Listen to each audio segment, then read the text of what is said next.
Nizamabad parliament స్థానానికి ballot పద్ధతిలోనే ఎన్నికను నిర్వహించాల్సిన అనివార్య పరిస్థితులు నెలకొన్నాయి. నిజామాబాద్ పార్లమెంటు సెగ్మెంట్ పరిధిలో నేడు 4 రైతులు తమ నామినేషన్లను ఉపసంహరించుకున్నారు. పసుపు, ఎర్రజొన్న రైతులు తమ డిమాండ్ల సాధన కోసం 236 నామినేషన్లు దాఖలు చేశారు. ఈ స్థానం నుంచి టీఆర్ఎస్ సిట్టింగ్ ఎంపీ కవిత, కాంగ్రెస్ అభ్యర్థిగా మధు యాష్కి, బీజేపీ అభ్యర్థిగా అరవింద్ నామినేషన్లు దాఖలు చేశారు. నిజామాబాద్ పార్లమెంటు స్థానానికి మొత్తం 242 నామినేషన్లు దాఖలయ్యాయి. ఇందులో రైతులు 236 నామినేషన్లు దాఖలు చేశారు. నామినేషన్ల స్క్రూటినీ తర్వాత 189 మంది ఈ స్థానం నుంచి పోటీలో ఉన్నారు. 4 రైతులు నామినేషన్లను ఉపసంహరించుకోగా ప్రధాన పార్టీల నుంచి 7 అభ్యర్థులు బరిలో ఉన్నారు. మిగిలిన 178 మంది రైతులే ఈ స్థానం నుంచి అభ్యర్థులుగా పోటీలో నిలిచారు.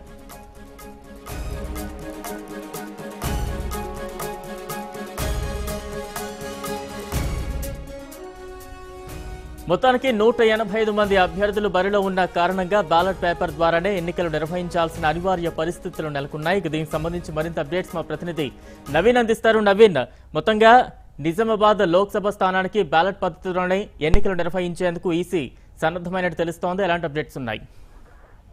బలరాం, ముఖ్యంగా పార్లమెంట్ ఎన్నికల నామినేషన్ సంబంధించి కీలకట్టమైనటువంటి నామినేషన్ల ఉపసంహరణ గడువు నేటితో ముగిసింది. అయితే ఈ రోజు ముఖ్యంగా నిజామాబాద్ జిల్లాలో పసుపు రైతులు పెద్ద ఎత్తున తమ నామినేషన్ దాఖలు చేశారు. అయితే ఈ రోజు మొత్తం ఒక ఇండిపెండెంట్ తో పాటు 3 రైతులు కూడా తమ నామినేషన్ ను విత్డ్రా చేసుకున్నారు. అయితే తమ పండించిన పంట గిట్టుబాటు ధర కల్పించాలంటూ గత కొన్ని రోజులుగా ఆందోళన బాట పట్టిన రైతులు బ్యాలెట్ పోరుకు సిద్ధమయ్యారు. ఇందులో భాగంగా మొత్తం నిజామాబాద్ జిల్లాలో ఉన్న 200 నామినేషన్లు దాఖలయ్యాయి. ఇందులో 12 వివిధ కారణాల వల్ల స్కోటింగ్ లో రిజెక్ట్ కాగా మొత్తం 189 మంది నామినేషన్లు దాఖలయ్యాయి. ఇందులో 7 వివిధ పార్టీలకు చెందిన 7 అలాగే 100 పార్టీలకు చెందిన నాయకులు నామినేషన్ దాఖలు చేయగా ఇందులో 182 మంది రైతులు తమ నామినేషన్ దాఖలు చేశారు. అయితే దాఖలు చేశారు. అయితే మొత్తం 189 మందిలో ఈ రోజు నామినేషన్ల ఉపసంహరణ గడువు చివరి రోజు కావడంతో ఈ రోజు మొత్తం 4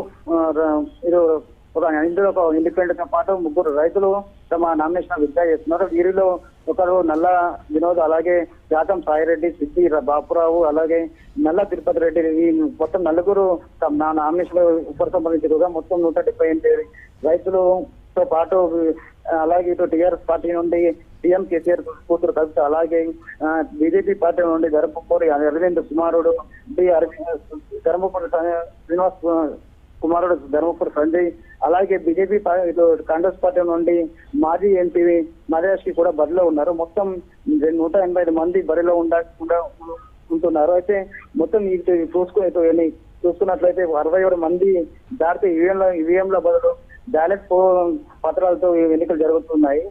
అయితే ఇందులో మొత్తం నిజామాబాద్ జిల్లాలో 182 మంది నామినేషన్ల పోటీ బరిలో ఉండడంతో ఎన్నికల కమిషన్ కూడా ఇటు బ్యాలెట్ పోరు కూడా సిద్ధమైనట్టు తెలుస్తుంది. మొత్తం మీద ఇటు దీనికి సంబంధించి కూడా అన్ని ఏర్పాట్లు కూడా చేస్తున్నారు. నిన్న ఏమైతే జిల్లా అధికారులతో రాష్ట్ర ఎన్నికల సంఘం కూడా ఎన్నికల నామినేషన్ సంబంధించి పూర్తిగా సమాచారం అడిగి వేరే అంశం ఏర్పాటు చేశారు. అయితే మొత్తం మీద చూసుకున్నట్టే నిజామాబాద్ జిల్లాలో ఇటు బ్యాలెట్ పోరు కూడా ఎన్నికల సంఘం సిద్ధమైనట్లు కూడా తెలుస్తుంది కదా. అయితే నవీన్, నిజామాబాద్ లోక్సభ స్థానం నుంచి మొత్తంగా 185 మంది అభ్యర్థులు బరిలో ఉన్న పరిస్థితిని మనం చూస్తున్నాం. ఈ పరిణామాలకు సంబంధించి స్థానిక ప్రజల నుంచి ఎటువంటి స్పందన వస్తోంది? అంటే ముఖ్యంగా ఇటు నిజామాబాద్ జిల్లాలో అత్యధికంగా 185 మంది ఇటు రైతులు కావచ్చు, ఇటు వివిధ పార్టీలకు చెందిన నాయకులు బరిలో ఉన్నారు. అయితే దీనికి సంబంధించి అయితే ఇది మన నిజామాబాద్ జిల్లా చరిత్రలో మొదటిసారి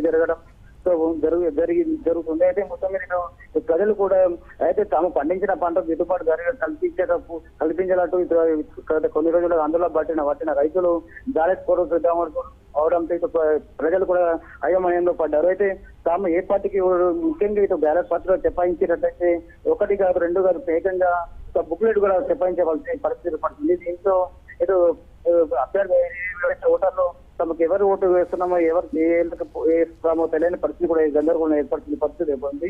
మొత్తం ప్రజలు కూడా ఈ విషయాన్ని ఆసక్తిగా చూస్తున్నందుకు అనిపిస్తుంది. Right, thank you Naveen.